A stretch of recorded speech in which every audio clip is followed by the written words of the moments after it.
বিসমিল্লাহির রহমানির রহিম। হযরত আবু হুরায়রা রাদিয়াল্লাহু আনহু হতে বর্ণিত, নবী করিম সাল্লাল্লাহু আলাইহি সাল্লাম ইরশাদ করিয়াছেন, মুমিনের রূহু তাহার করজের কারণে ঝুলন্ত অবস্থায় থাকে। আরাম ও রহমতের ওই স্থান পর্যন্ত পৌঁছে না যাহারা ওয়াদা নেক লোকদের সহিত করা হইয়াছে, যতক্ষণ পর্যন্ত তাহার করজ আদায় না করা হয়। তিরমিজি।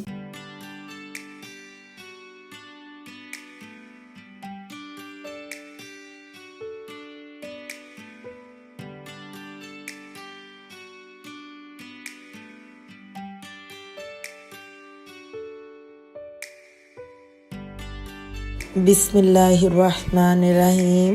আসসালামু আলাইকুম everyone, welcome back to my new channel Rosie simple lifestyle vlogs. আশা করি আল্লাহ রহমতে সবাই ভালো আছেন। আলহামদুলিল্লাহ, আমরাও ভালো আছি। নতুন একটি ফ্যামিলি ব্লগ দেখার জন্য সবাইকে স্বাগত জানাই। ইনশাল্লাহ ভালো লাগবে। আজকে একেবারে সকাল থেকে রৌদ্রোজ্জ্বল একটা দিনের শুরু থেকে আপনাদের সাথে ভিডিওটা শেয়ার করছি। তো শুরু যখন করলাম সেটা হচ্ছে আমার ছাদ বাগান থেকে, যদিও এটা কি বাগানে এখনও রূপান্তরিত হয়নি, তারপরেও কিন্তু আমার কাছে খুব পছন্দের এবং ভালোবাসার একটা জায়গা। তো এই যে দেখুন, মাশাল্লাহ আমার গাছগুলো কত সুন্দরভাবে বেড়ে উঠছে। মেহেদি গাছটা দেখে আমার মনটা সব সময় ভরে যায়। তো দেখি আপনাদের সাথে একটু শেয়ার করছি। তো এই যে কচু গাছগুলো সুন্দরভাবে বেড়ে উঠছে। মাঝে মাঝে নিজের ছেলে মেয়েদের উপর অনেক রাগ হয়, কারণ যখন আমি ভিডিওতে ভয়েস দিতে যাই মনে হয় ওরা আরও বেশি, মানে বলতে গেলে নিজেদের ভাষাই বলি, চেতে যায়। কারণ বলি যে ভয়েস দিচ্ছি, কথা বলো না, ওরা পড়তে বসে, তা মনে হয় যে আরও বেশি করে কথা বলে। তো মেয়েটা দেখুন কীভাবে কথা বলছে, হয়তো বা আমার ভয়েসের মধ্যে একটু শুনতে পাবেন। যাই হোক, তো আরেক রুমে যে ভয়েস দেওয়া শুরু করে দিয়েছি। তারপরও জ্বালা, কারণ আমার বেডরুমের এই দিক দিয়ে বেশি করে কথা শোনা, মানে ভয়েস পাচ্ছি, কারণ মেন রাস্তাটা তো আমার বেডরুমের সাথেই। তো এদিক দিয়ে যে রিক্সা যাচ্ছে, তারপরে গাড়ি যাচ্ছে, শব্দ শোনা যাচ্ছে, যাই একটু ইগনোর করে যাবেন। তো সকালবেলা এই যে আমি আমার একটা 5 লিটার বোতলে ডালের পানি ধুয়ে রেখেছি, পানিটা নষ্ট করিনি। তো ওই পানিটা আবার দিয়ে যাচ্ছি গাছে, নিয়ে এসেছি।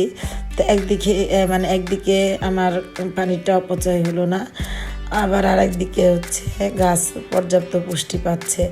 তো একের ভিতরে দুই আর কি।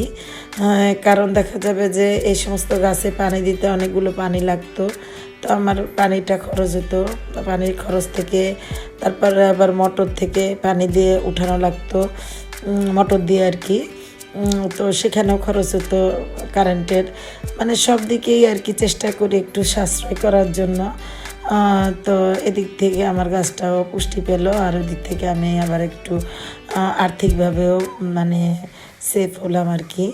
তো এইভাবে ইচ্ছে করলে আমরা কিন্তু বিভিন্নভাবে সুন্দরভাবে সংসারটাকে চালানোর জন্য সেভ করতে পারি টাকা। যাই হোক, চারিদিকটা একটু দেখিয়ে দিলাম আপনাদেরকে। চারিদিকে একেবারে রৌদ্রোজ্জ্বল একটা পরিবেশ, রোদ যেন হাসছে, খুব ভালো লাগছিল। তবে নিজের কিন্তু 12টা বাজছিল, প্রচণ্ড গরম লাগছিল। তো এই বালতিতে আমি আপনাদের সাথে শেয়ার করেছিলাম গত ভিডিওতে যে বটবটি গাছ লাগিয়েছিলাম, মাশাআল্লাহ সুন্দরভাবে হয়েছিল। কিন্তু পাশের বাড়ির এই যে কবুতর আমার গাছগুলোকে কি করেছে দেখেছেন, মনটা অনেক খারাপ হয়ে গেল। যাই হোক, কবুতর হচ্ছে একটা বোবা প্রাণী, কিছু করার নেই। তো নেমে এসে নিচে দেখি কিছু মরিচের চারা উঠেছে, মরিচের বিচি লাগিয়েছিলাম, শুকনো মরিচের বিচি আমার ভাইয়ের বউ দিয়েছিল, ওর মরিচগুলো বলে অনেক ভালো, তো ওর কাছ থেকে এনে লাগিয়েছিলাম। মাশাআল্লাহ দেখুন মরিচের চারা সুন্দরভাবে উঠেছে, খুব ভালো লাগছিল।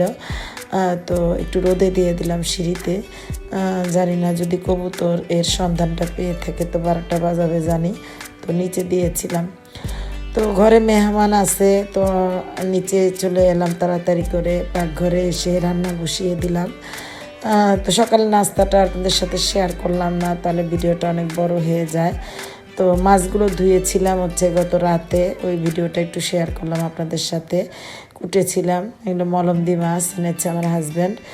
তো তো তারপরও এই যে রান্নার আগে একটু নিয়েছিলাম আর কি।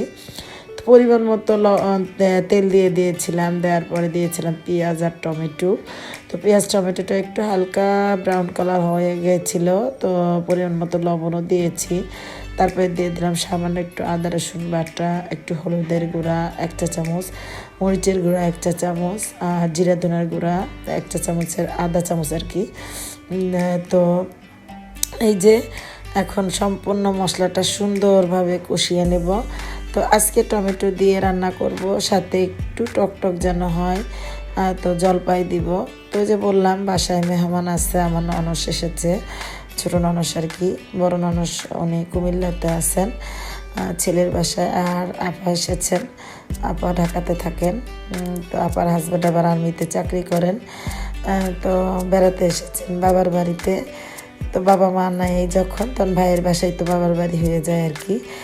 যাই হোক, আপা এসেছে, তো নাস্তা তো করে নিয়েছে। এখন এই যে মাংস রান্না করছি, মুরগির মাংস, আর এই যে মলমদি মাছ রান্না করছি। আর মলমদি মাছ, ছোটো মলমদি মাছ যতই বেছে রান্না করি না কেন, মাথাটা ফেলে দিয়েছি, কিন্তু তারপর মনে হয় একটু তিতা তিতা লাগছিল। তো আপা বললো যে একটু জলপাই দাও, জলপাইটা দিলে কিন্তু ভালো লাগবে, তিতাটা কেটে যাবে। তো এই যে মশলাগুলো কষিয়ে তারপরে মাছগুলো দিয়ে পরে আবার একটু জলপাই দিয়ে রান্না করে নিয়েছিলাম। তো কিছু কাঁচামরিচও দিয়ে দিলাম। তো মশলাটাকে কিন্তু ভালোভাবে কষিয়ে নিয়েছি। আর যে কোনো রান্নায় মশলাটা ভালোভাবে কষিয়ে নিলে তরকারিটার স্বাদটা কিন্তু বেড়ে যায় আর উচিত, তাহলে কিন্তু তরকারিটা খেতে ভালো লাগে। তো এই যে কষিয়ে নিয়েছি, যেহেতু ছোটো মাছ সেহেতু বেশিক্ষণ ওইভাবে নাড়াচাড়া করা যাবে না, হালকার উপরে একটু নেড়ে চেড়ে দিয়েছি। পরে দিয়ে দিলাম সামান্য একটু পানিটা দিয়ে সামান্য একটু নেড়ে চেড়ে দিয়েছি। এদিক দিয়ে আবার এই যে মাংসের তরকারিটাও প্রায় মানে কষানো হয়ে গেছে। তো এই পর্যায়ে দিয়ে দিব পানি, পরিমাণ মতো দিয়ে দেবো আর কি। যেহেতু এটা হচ্ছে ব্রয়লার মুরগি, তো বেশিক্ষণ আর রান্না করে নিতে হবে না, কষানোর ভিতরেই রান্না করা হয়ে গেছে প্রায়, তাই সামান্য একটু পানি দিয়ে দিলাম। তো মাংসের পানি দিয়ে ঢেকে দিলাম। এখন ঢেকে দিয়ে তারপরে বলক তুলে রান্না করে নিব। এদিকে আবার এই যে সামান্য একটু পানি দিয়ে দিয়েছি, যেহেতু ছোটো মাছ, তো সামান্য পানি দিলেই হয়ে যাবে। তো নাড়াচাড়া করা যাবে না, তো আমি একটু খুন্তি দিয়ে নেড়ে দিলাম আর কি। তো এইভাবে যে প্রায় হওয়ার আগে একটা টমেটো কুচি করে দিয়ে দিয়েছি। তো ওই যে বললাম আপা দিতে বলেছিল যে টমেটোটা দিলে একটু ব্যালেন্স হবে, ভালো লাগবে খেতে। তো পরিশেষে আবার ধনেপাতা দিলাম। তো আমার কাছে এখন মনে হয় কি শীতকালে ধনেপাতা ছাড়া, টমেটো ছাড়া তরকারি কেন যেন ভালো লাগে না আমার কাছে, জানি না আপনাদের কাছে কেমন লাগে। তো এদিকে মাংসের তরকারিটা প্রায় হয়ে গেছে, নামিয়ে নিব। তো আজকে আমার মেজো ছেলের কথা খুব মনে পড়ছিল, ও একটু ঝোল ঝোল তরকারি খেতে পছন্দ করে।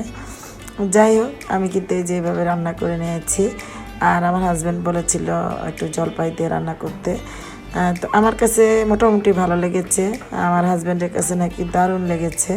তো যাই হোক, আমার মতো এরকম হাজব্যান্ডের স্বীকৃতি পেতে হলে অবশ্যই যে এই ছোটো মাছটা এভাবে রান্না করবেন, তাহলে কিন্তু হাজব্যান্ডের আপনি খুব প্রশংসা পাবেন। আর হাজব্যান্ডের প্রশংসা পাওয়া মানেই পৃথিবীর সবটুকু সুখ পাওয়া।